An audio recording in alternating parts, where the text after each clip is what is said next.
It's NFL Week 9, and these are some quarterback wide receiver stacks I'm looking to build around in NFL Week 9. Let's talk about a couple game environments that are super exciting. I mean, the first one is the Chiefs at the Bills, and on a rare occasion, both sides of this. I want to build around both these guys.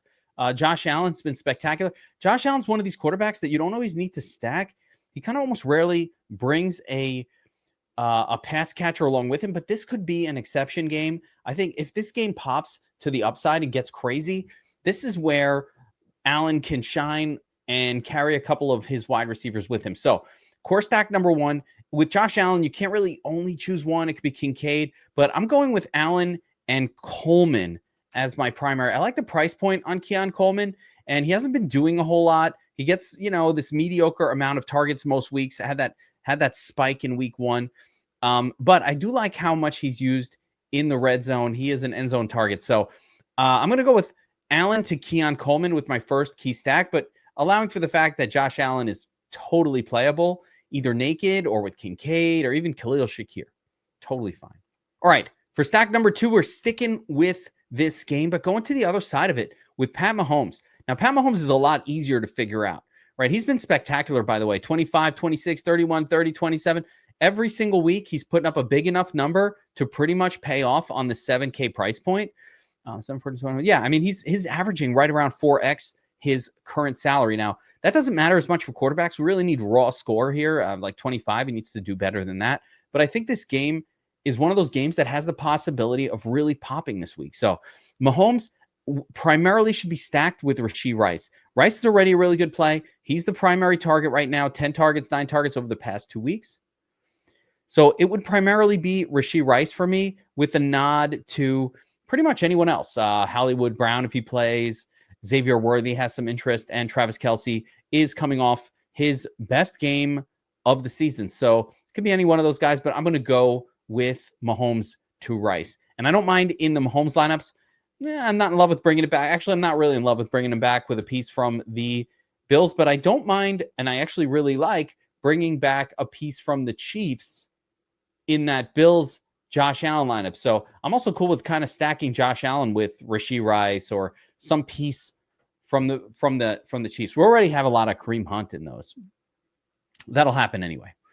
All right, moving on. The next quarterback that I am targeting in NFL Week 9 is Daniel Dimes, aka Danny Jones, on the Pacers. On the Colts. Getting caught up in basketball hoops over here.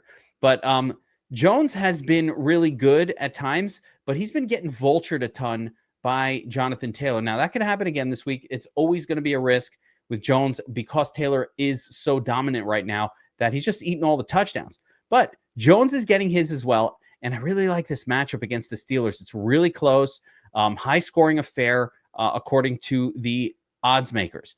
And Jones is not that difficult to stack either, right? You've got Warren at tight end, pretty inexpensive, coming off, he's just been really, really good this year. Not quite paying off the salary most weeks, but really good. And of course, the other option with Danny Jones is going to be Michael Pittman. Pittman's having really probably his best season ever. Would this be his best? Yeah, I would say something like that. 9 targets last week, 9 targets week before. Pittman is the clear-cut WR1 here. Even Alec Pierce is in play, but I think if we get elevated passing from Daniel Jones, we haven't seen it. That's why the logs for the pass catchers are not that great, because we haven't seen an upscale passing environment for the Colts in weeks and weeks and weeks, as Jonathan Taylor's been so dominant.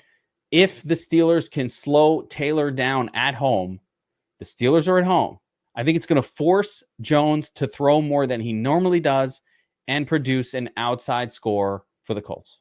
So Danny Jones stacked with Pittman or Warren. All right, let's keep it going. Next up, we've got Caleb Williams in this Bears at the Bengals game.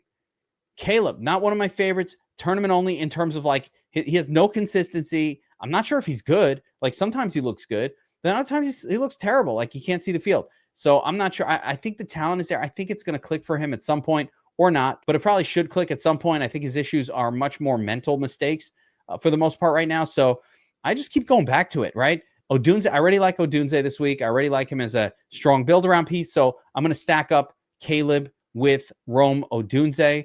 build lineups around that. If Joe Flacco is playing, I'll actually just get right to it. Flacco, clear-cut core piece if he's healthy and playing as well. And for both Caleb and Flacco, this is another build-around game. So if I'm playing Flacco, I'm pairing him up with Jamar Chase, Higgins, but I'm also bringing it back with Rome Odunze or Colston Loveland or some other piece from the Bears to make it work. So this is a clear-cut game stack build-around spot. My Caleb lineups will probably have a piece from the Bengals, again, assuming Flacco plays, and my Flacco lineups will have pieces from the Bears. Just whole game stacks. Let's build it to blow it up. All right, finally, last but certainly not least, maybe my favorite of them all, Jackson Dart at home against the 49ers. Look at what Dart's been doing. It like 23, 29, 19 and a half. He's 5,200.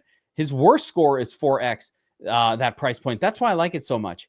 His worst scores of the past, really, since he's played, would still 4X the $5,200 salary. I think it's ridiculous. He's at home this week. Listen, the negative on Dart is, of course, the Giants don't have that many great passing game weapons, and that's fine. And that's affected him a little bit, but he's still producing really, really nicely. He still does a ton of running the football, designed runs, ran for a touchdown last week. He's run for a touchdown 4 of the last 5 weeks. This kid is running for touchdowns. He's throwing for touchdowns. He's got 8 touchdown passes. He's only played 4 games. This is impressive stuff for Jackson Dart. We got to go right back to it and just hope that the field is not on board with this play. As far as who to stack him with, primarily it's going to be Wan'Dale Robinson for me. I think Darius Slayton and Theo Johnson also have some appeal. So my favorite of them all this week, kind of, I feel like off the beaten path a little bit. Maybe yes, maybe no. But Jackson Dart, $5,200, cheap quarterback, stacked up with one of Wan'Dale, Theo, or Slayton. Let's go. All right. Good luck this week, everyone. Helmets up.